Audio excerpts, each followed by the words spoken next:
உன்னதங்களில் வாசம் பண்ணும் ஆண்டவராய் இயேசு கிறிஸ்துவின் நாமத்தில் கிராஸ் டிவி நேயர்களாகிய உங்கள் அனைவருக்கும் என் அன்பின் வாழ்த்துதலை தெரிவித்துக் கொள்கின்றேன். மங்கையர் நேரம் என்ற இந்த நிகழ்ச்சியின் மூலமாய் இந்த நாளிலும் கூட உங்களை சந்திப்பதில் மிகுந்த மகிழ்ச்சி அடைகின்றேன். தேவனாகிய கர்த்தர் தாமே இந்த நாள் நிகழ்ச்சியையும் நமக்கு ஆசீர்வாதமாக்கி தரும்படியாய் நம்மையும் இந்த நிகழ்ச்சியையும் ஆண்டவருடைய கரத்திலே ஒப்பு கொடுத்து ஜெபிப்போமா? எங்களை அதிகமாய் நேசிக்கிற எங்கள் நல்ல தகப்பனே, கர்த்தாவே, இதோ உம்முடைய பாதத்திலே வந்து அமர்ந்து உம்முடைய குரலை கேட்கும்படியான இந்த தருணத்திற்காய் உமக்கு கோடா கோடி ஸ்தோத்திரங்கள் அப்பா. உம்முடைய வார்த்தை தான் வல்லமை உடையது. உம்முடைய வார்த்தை தான் எங்களை விடுவிக்க வல்லது. உம்முடைய வார்த்தை ஒன்றுதான் எங்களை ஆசீர்வதிக்க வல்லது. கர்த்தாவே, உம்முடைய ஆசீர்வாதமான வார்த்தைக்காக நாங்கள் காத்திருக்கிறோம் சுவாமி. எங்களுக்கு என்ன தேவை என்பதை நீர்தான் அறிந்திருக்கின்றீர். எங்களுடைய தேவைகளை அறிந்த தேவன், ஒவ்வொன்றையும் அதன் காலத்தில் நேர்த்தியாய் செய்கிற கர்த்தர், இந்த நாளிலும் கூட தகப்பனே, எந்த நோக்கத்திற்காக நாங்கள் இங்கே வந்து அமர்ந்திருக்கிறோம் என்பதை நீர் அறிந்திருக்கிறீர். எங்கள் நோக்கத்தை அறிந்து தகப்பனே, வானத்தின் பலகணிகளை திறந்து உம்முடைய மன்னாவினால் எங்களை போஷிக்கும்படியாக உம்முடைய முகத்தையே நோக்கி பார்த்து கொண்டிருக்கின்றோம். நீர் பேசுவீராக, நாங்கள் கேட்கிறோம். பரிசுத்த ஆவியானுடைய ஒத்தாசை எங்களோடு கூட இருக்கட்டும். மீட்பர் இயேசு கிறிஸ்துவின் மூலம் பிதாவே, ஆமென். நாம் இன்றைக்கு தியானிக்கும்படியாக எடுத்துக்கொண்ட வேத பகுதி நீதிமொழிகளின் புத்தகம் 11ஆம் அதிகாரம் 24 26 வரை. வாரி இறைத்தும் விருத்தி அடைவாரும் உண்டு, அதிகமாய் பிசினித்தனம் பண்ணியும் வறுமை அடைவாரும் உண்டு. உதார குணமுள்ள ஆத்துமா செழிக்கும், எவன் தண்ணீர் பாய்ச்சுகிறானோ அவனுக்கு தண்ணீர் பாய்ச்சப்படும். தானியத்தை கட்டி வைக்கிறவனை ஜனங்கள் சபிப்பார்கள், விற்கிறவனுடைய தலையின் மேல் ஆசீர்வாதம் தங்கும். கிறிஸ்துவுக்குள் பிரியமானவர்களே, இந்த 3 வசனத்திலும் 3 வகையான நன்மைகளை, ஆசீர்வாதங்களை கர்த்தர் நமக்கு வாக்குத்தத்தமாக கொடுக்கின்றார். நாம் எதற்காக ஆண்டவரை தேடுகின்றோம்? நாம் எதற்காக ஆலயத்திற்கு போகின்றோம்? நாம் எதற்காக ஆண்டுடைய வார்த்தையை கேட்க விரும்புகின்றோம்? இவைகளில் ஒன்றை பெறும்படியாகத்தான். 24 பார்க்கின்றோம், வாரி இறைத்தும் விருத்தி அடைவாரும் உண்டு. நாம் விருத்தி அடைய விரும்புகின்றோம். நம் ஒவ்வொருவருடைய உள்ளத்திலும் அந்த ஏக்கம் இருக்கின்றது. நாளுக்கு நாள் நாங்கள் விருத்தி அடைய வேண்டும். எங்கள் தொழில் விருத்தி அடைய வேண்டும். எங்கள் குடும்பம் விருத்தி அடைய வேண்டும். இப்படி தானே நாம் எதிர்பார்க்கின்றோம், நாம் ஜெபிக்கின்றோம். அதே போல விருத்தி அடைவது மட்டுமல்ல, நாம் எப்படி இருக்க வேண்டுமாம்? செழிக்க வேண்டும். ஆத்மா செழிக்கும், செழிக்க வேண்டும். எல்லாவற்றிலும் செழிப்பாக இருக்க வேண்டும். நாங்கள் யாரையும் நம்பி இருக்கக்கூடாது. மற்றவர்கள் கையை எதிர்பார்த்து இருக்கக்கூடாது. எங்கள் கையின் பிரயாசம் ஆசீர்வதிக்கப்பட்டு நாங்கள் உயர்த்தப்பட்டு மற்றவர்கள் தான் எங்களை நோக்கி வர வேண்டுமே தவிர நாங்கள் மற்றவர்களை நோக்கி போகும்படியான சூழ்நிலை இருக்கக்கூடாது. எங்கள் வியாபாரம் செழிக்க வேண்டும். எல்லாவற்றிலும் நாங்கள் செழிப்பாக இருக்க வேண்டும். இதுதான் நம்முடைய ஆசையாக இருக்கிறது. விருத்தி அடைய வேண்டும், செழிக்க வேண்டும். அடுத்தபடியாக ஆசீர்வாதம் வேண்டும். இந்த 3 ஆசீர்வாதம் வேண்டும் என்று சொல்லும் பொழுது, ஏன் வெறும் செழிப்பு இருந்தால் போதாதா?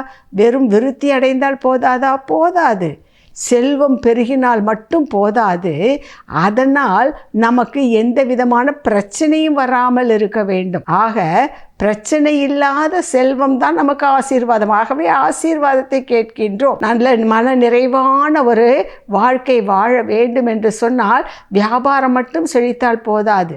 நம்முடைய குடும்பம் மட்டும் விருத்தி அடைந்தால் போதாது.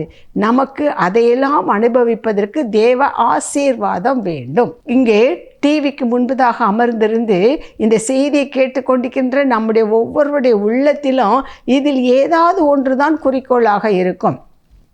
நாங்கள் செழிக்க வேண்டும், நாங்கள் விருத்தி அடைய வேண்டும், நாங்கள் ஆசீர்வதிக்கப்பட வேண்டும். கிறிஸ்துவுக்குள் பிரியமானவர்களே, இதற்கு ஆண்டவர் நமக்கு ஒரு சிம்பிளாக ஒரு காரியத்தை, ஒரு சிம்பிள் ஃபார்முலா என்று சொல்வார்கள். இது 3 நமக்கு கிடைக்க வேண்டும் என்றால், நீங்கள் விருத்தி அடைய வேண்டுமென்றால், நீங்கள் செழிக்க வேண்டுமென்றால், நீங்கள் ஆசீர்வாதத்தை பெற்றுக்கொள்ள வேண்டுமென்றால் ஒரு சின்ன வழியை ஆண்டவர் நமக்கு காட்டுகின்றார். அதை நாம் இந்த வசனங்களிலேயே பார்க்கின்றோம். 24வது வசனத்தில், வாரி இறைத்தும் விருத்தி அடைவாரும் உண்டு, அதிகமாய் பிசினித்தனம் பண்ணியும் வறுமை அடைவாரும் உண்டு. வாரி இறைத்தும் அப்படி என்றால் என்ன அர்த்தம்? மற்றவர்களுக்கு ஏராளமாய் தாராளமாய் கொடுப்பது. ஆக வாரி இறைத்தும் என்று சொல்லும் பொழுது மற்றவர்களுக்கு நாம் கொடுத்து உதவும் பொழுது நாம் விருத்தி அடைகின்றோம். அடுத்த வசனம் பாருங்கள். உதார குணமுள்ள ஆத்துமா செழிக்கும். உதார குணம் என்றால் என்ன அர்த்தம்? நன்றாக மன நிறைவோடு மற்றவர்களுக்கு உதவி செய்வது, தாராளமாய் செய்வது, ஏராளமாய் செய்வது, பிசினித்தனம் பண்ணாமல், கணக்கு பார்க்காமல், தேவை உள்ளவர்களுக்கு அவருடைய தேவையை அறிந்து அவர்களுக்கு நாம போய் உதவி செய்வது. இதற்கு பேர் தான் உதார குணமுள்ள ஆத்மா. ஏன் அவனுக்கு கஷ்டம்னா வந்து கேட்கட்டுமே, அவர்களுக்கு என்ன அவ்வளவு ப்ரெஸ்டீஜ்? என்னிடம் வந்து கேட்கக்கூடாதா? கேட்டால் நான் தரமாட்டேனா? கேட்டால் கண்டிப்பாக தருவேன். கேட்ட பிறகு கொடுப்பது உதார குணம் அல்ல.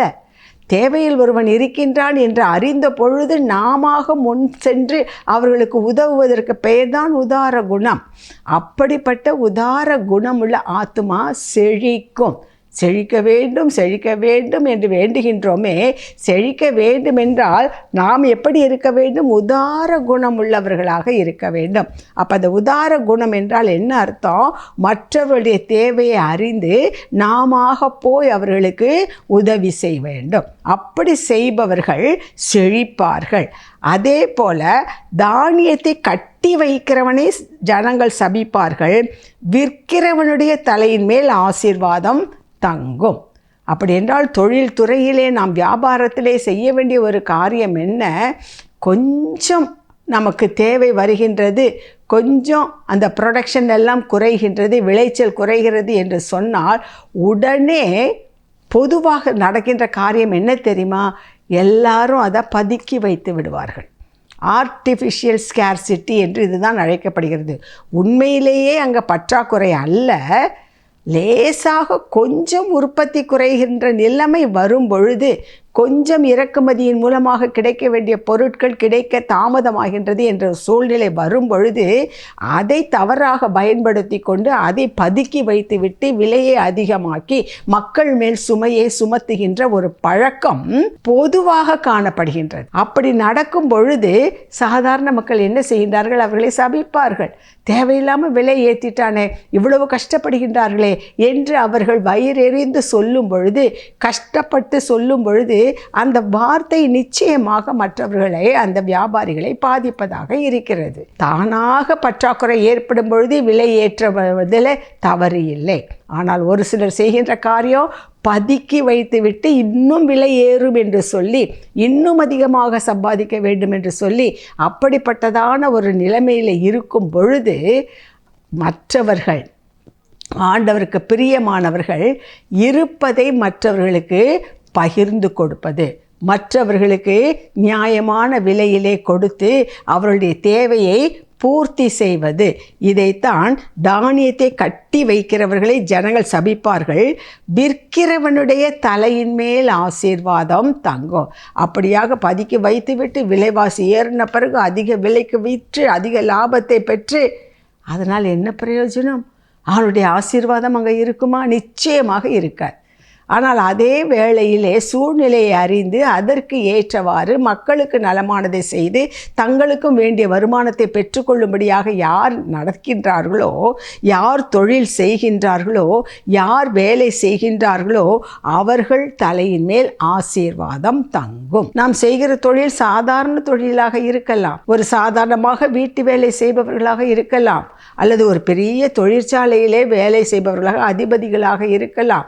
எப்படி இருந்தாலும் அங்கே அவர்கள் உண்மையாய் உத்தமமாய் இருக்கும் பொழுது தேவ ஆசீர்வாதம் வருகின்றது. ஆக இந்த 3 வசனங்களும் நாம் தெரிந்து வைத்து கொள்ள வேண்டிய ஒரு காரியம் என்ன? வாரி இறைத்தோ விருத்தி அடைவாரும் உண்டு. விருத்தி அடைய வேண்டும் நம்முடைய ஆசை. அடுத்தது நாம் செழித்திருக்க வேண்டும். அதுவும் நம்முடைய விருப்பம். அதே போல் நமக்கு ஆசீர்வாதம் வேண்டும். இந்த மூன்றும் வேண்டும் என்றால் என்ன செய்ய வேண்டும் என்று அந்த வசனங்கள் சொல்கின்றது. நாம் விருத்தி அடைய வேண்டும் என்றால் வாரி இறைத்தும் விருத்தி அடைவாரும் உண்டு. ஒரு சிலர் சொல்லுவாங்க, தகுதிக்கு மேலே செய்யாதீங்க, உங்களுக்கு என்ன தேவையோ அதை வைத்து கொண்டு அதற்கு பிறகு செய்யுங்கள். உலக பிரகாரமான அந்த பழமொழி என்று சொல்வார்கள் அல்லவா, அது என்ன சொல்லுவது, தனக்கு மிஞ்சிதான் தானமோ தர்மமும் என்று அது உலக வழி. ஆனால் என் தேவன் சொல்கின்ற வழி என்ன தெரியுமா? தேவை என்று இருக்கும் பொழுது உனக்கு இல்லாவிட்டாலும் உன்னிடத்தில் இருப்பதை மற்றவர்களுக்கு நீ பகிர்ந்து கொடுப்பதற்கு பெயர்தான் வாரி இறைத்தல். அப்படிப்பட்டவர்கள் நிச்சயமாக விருத்தி அடைவார்கள். ஆக வாரி இறைத்தல்.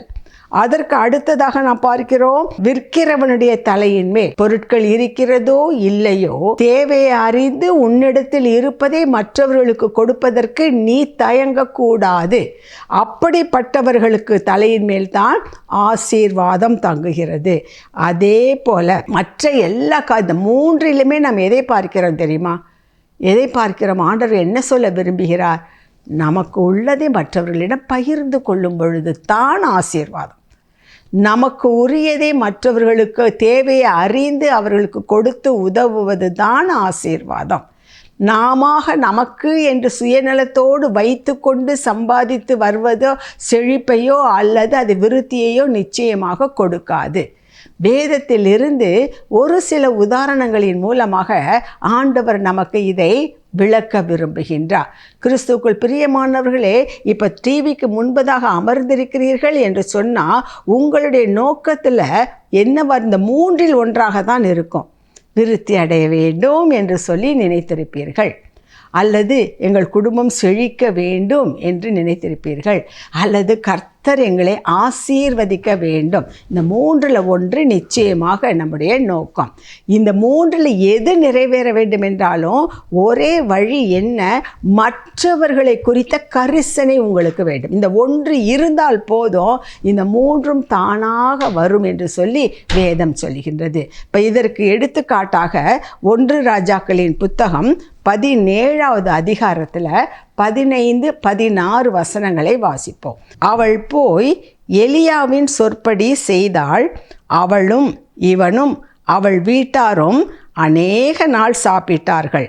கர்த்தர் எலியாவை கொண்டு சொன்னபடியே பானையிலே செலவழிந்து போகவும் இல்லை, கலசத்தில் எண்ணெய் குறைந்து போகவும் இல்லை. ஆக இங்கே அவள் போய் யார்? சாரிபாத் என்ற ஊரில் உள்ள ஒரு விதவை. அவள் என்ன எலியா சொற்படி செய்தார். அப்போ எலியா என்ன சொன்னார், எந்த சூழ்நிலையிலே சொன்னார், அவள் என்ன செய்தாள் என்பதை அந்த 17வது அதிகாரம் 1வது வசனத்திலிருந்து நாம் வாசித்து பார்ப்போம் என்று சொன்னால், எலியா ஆகாபு மன்னன்ட்ட போய் சொல்கிறாரு, உன்னுடைய பாவத்து நிமித்தம் அக்கிரமத்து நிமித்தம் 3.5 வருஷத்திற்கு மழை பெய்யாது. ஆக அந்த ஊரில் என்ன இருக்கும்? கொடிய பஞ்சம் வரப்போகிறது. 3.5 வருஷம் மழையே விழாமல் இருந்தால் அந்த நிலைமை எப்படி இருக்கும் யோசித்து பாருங்கள் என்று சொல்லிவிட்டு அவர் வெளியே வரும்பொழுது கர்த்தர் சொல்கின்றார், நீ போய் அந்த கேரித் ஆற்றண்ட கரையிலே நீ ஒளிந்து கொள். ஏன்னா இந்த விஷயம் ஆகாபின் மனைவிக்கு ஜெசபேலுக்கு தெரிய வந்தால் அவள் எப்படியாவது இவனை கொண்டு போட வேண்டும் என்று வகைத்து எழுவாள். எனவே அங்கே போய் தன்னை ஒளித்து கொண்டிருந்தான். அப்படியாக இருக்கும்பொழுது கேரித் ஆற்றங்கரையில் வந்த தண்ணீரை குடித்தான். அங்கே இரவும் பகலும் அந்த காகமானது அப்பத்தை கொண்டு வந்து கொடுத்து எலியாவை போஷித்து கொண்டிருந்தது. நாள் செல்ல செல்ல மழை இல்லை. எனவே கேரித் ஆற்றங்கரை அது ஆற்று வற்றி போய்விட்டது. அப்பொழுது கர்த்தருடைய வார்த்தையானது எலியாவுக்கு உண்டாகி கர்த்தர் என்ன சொல்கிறாரு, நீ போ, சாரிபாத் என்ற ஊருக்கு போ, அங்கே உன்னை போஷிப்பதற்கு ஒரு விதவைக்கு கட்டளையிட்டேன் என்று சொல்லுகின்றான். எனவே தான் அவன் அங்கே போகின்றான். அங்கே போகும்பொழுது ஒரு விதவை என்ன செய்கின்றாள், விறகு பொறுக்கி கொண்டிருக்கின்றாள். அவளை பார்த்து அவன் கேட்கின்றான், அம்மா எனக்கு கொஞ்சம் குடிக்க தண்ணீர் வேண்டும் என்று கேட்கின்றான். அப்பொழுது அந்த விதவை உடனே தண்ணீர் கொடுப்பதற்காக சென்ற பொழுது, அப்படியே எனக்கு கொஞ்சம் அடையும் செய்து கொண்டு வா என்று சொல்லி கேட்கின்றாள். அப்போ அந்த ஸ்திரீ அவளை பார்த்து சொல்கின்றா, உமக்கு தெரியாதா எவ்வளோ கொடிய பஞ்சம், மழை பெஞ்சு எத்தனை வருஷம் ஆகுது, இப்படி இருக்கையில் எப்படி என்கிட்ட நீ கேட்க முடியும்? ஏன்னா என்னிடத்துல இருக்கிறது கொஞ்சம் ஒரு பிடிமா கொஞ்சம் எண்ணெய் தான் இருக்குது. அதில் சுட்டோம்னா ஒரு 1 தேருமோ 2 தேருமோ எனக்கு தெரியாது. ஆகவே அந்த மாவில் அடை சுட்டு நானும் என் மகனும் சாப்பிட்டு செத்து போகிறதுக்கு அதுக்காக தான் நான் 2 விறகை பொறுக்கிட்டு போகலாம் என்று சொல்லி வந்திருக்கிறேன் என்று சொல்லி கூறுகின்றாள்.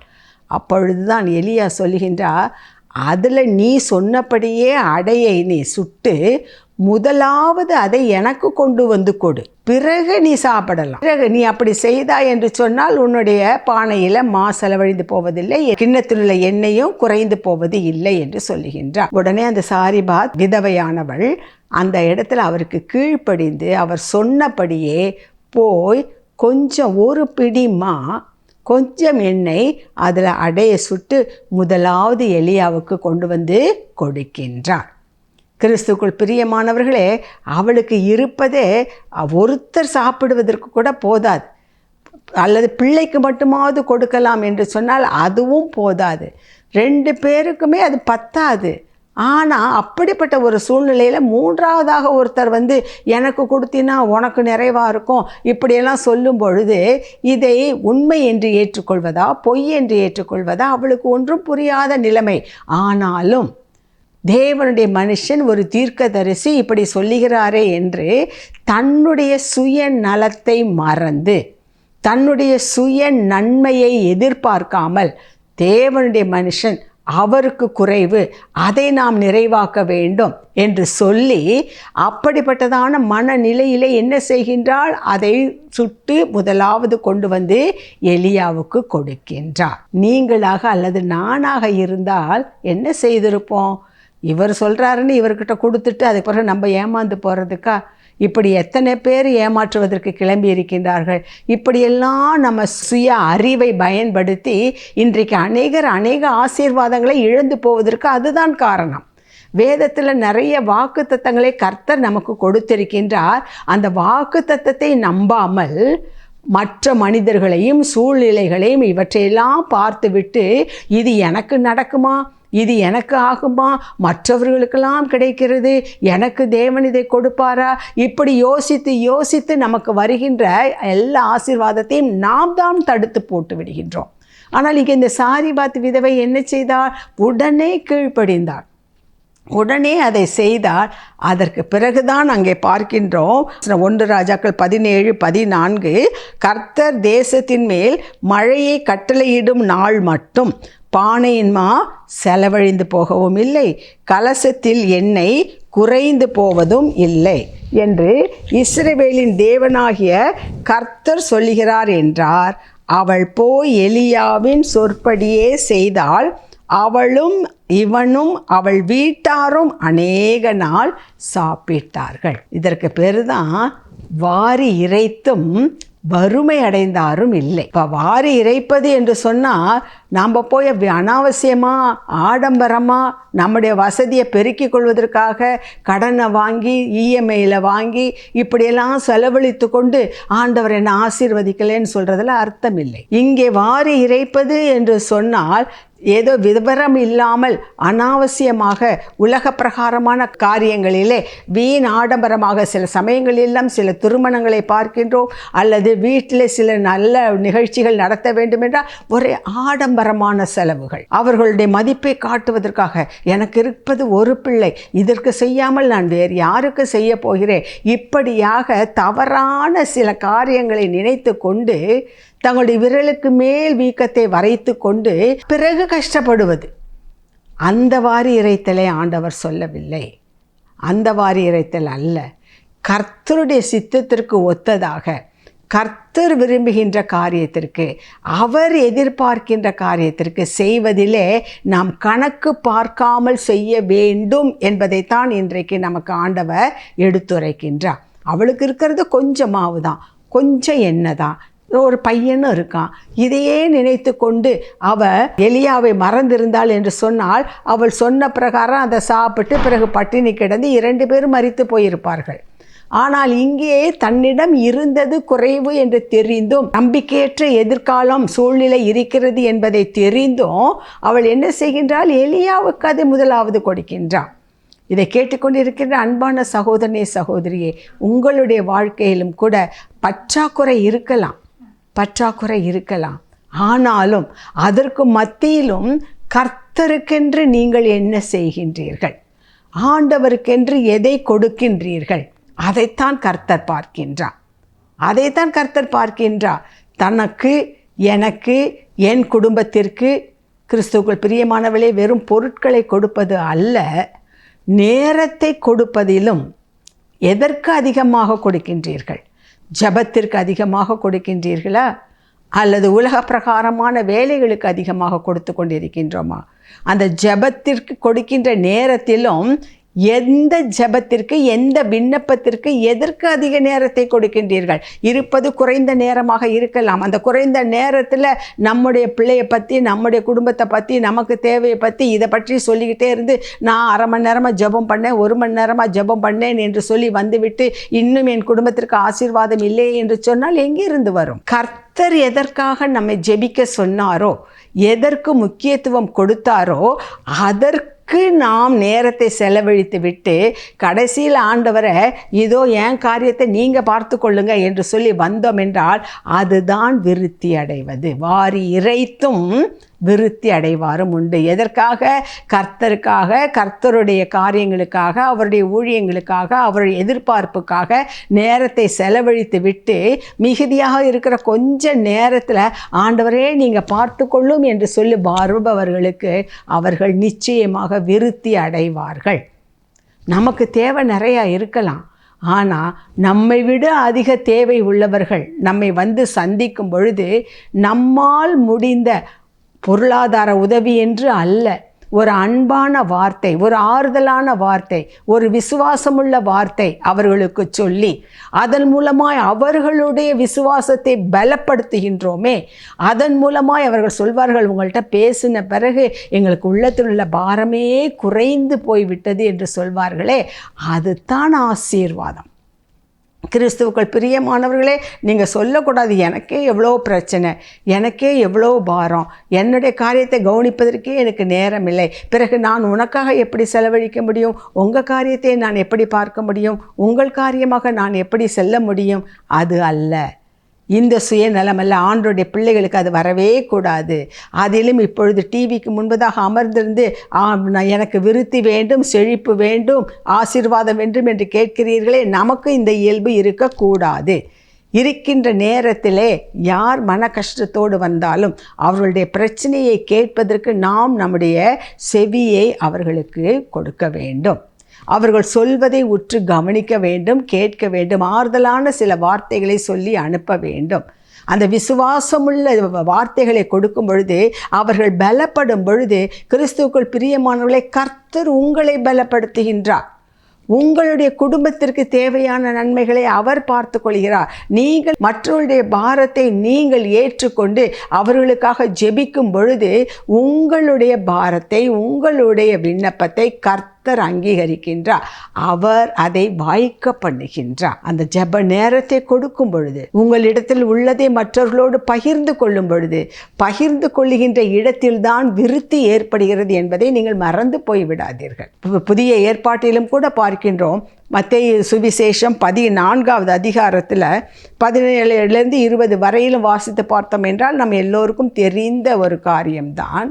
ஆண்டவரிடத்தில் ஜெபிக்கும்படியாக, அவருடைய பிரசங்கத்தை கேட்கும்படியாக அநேகர் வந்தார்கள். பிறகு சாயங்காலம் ஆன பொழுது அவர்கள் எல்லாரும் மிகவும் டயர்டாக ஆகிவிடுவார்கள் என்று சொல்லி ஆண்டவர் என்ன சொல்லுகின்றார்? இவர்களுக்கு இங்கே, அதாவது வனாந்தரத்தில் கூடி வந்தாங்க, அதனால் இங்கே அவர்களுக்கு எந்த உணவும் கிடைக்காது. அவங்க போகணுன்னா வனாந்தரத்தெல்லாம் கடந்து போகணுன்னா நிறைய நேரம் ஆகும். எனவே இங்கேயே அவர்களுக்கு ஏதாவது உணவு கொடுக்க வேண்டும் என்று சொன்ன பொழுது அப்போஸ்தலர்கள் சொல்கிறாங்க, இங்கே இந்த வனாந்தரத்தில் எங்கே போகிறது? அப்போ ஆண்டவர் உங்கள்கிட்ட என்ன இருக்குதுன்னு கேட்குறாரு. எங்களிடம் ஒரு 5 அப்பமும் 2 மீனும் தான் இருக்குது.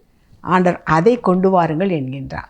அதை அவர்கள் கொண்டு வந்தார்கள், அவருடைய கரத்திலே கொடுத்தார்கள். கிறிஸ்துவுக்குள் பிரியமானவர்களே, அதை ஆண்டவர் வாங்கி அதை ஆசீர்வதித்து அதை பிட்டு விட்டு எல்லாரையும் பந்தி இருக்க பண்ணி அவர்களுக்கு உணவு பரிமாறும்படியாக கூறினார்.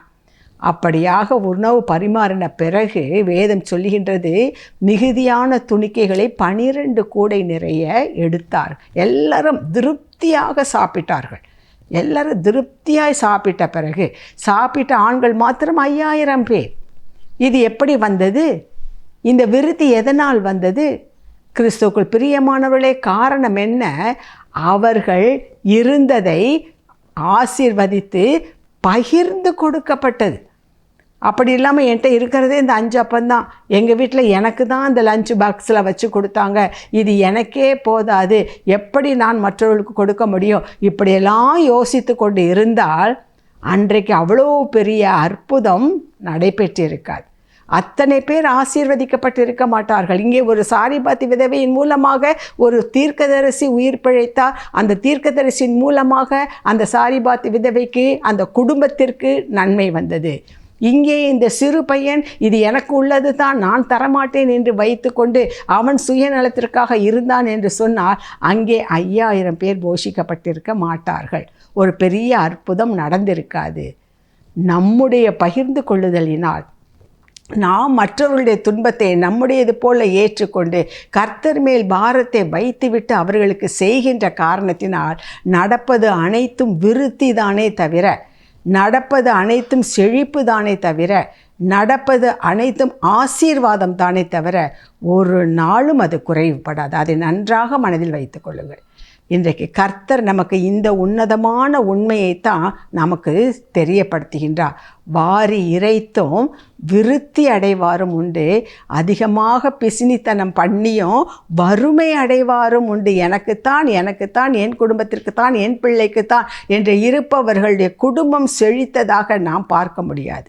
ஆண்டுடைய ஆசீர்வாதம் அதில் தங்கினதாக பார்க்க முடியவில்லை. எவர்கள் மற்றவர்களை குறித்த கரிசனையோடு நடந்து கொண்டார்களோ அவர்கள் குடும்பம்தான் ஆசீர்வதிக்கப்படுகிறது.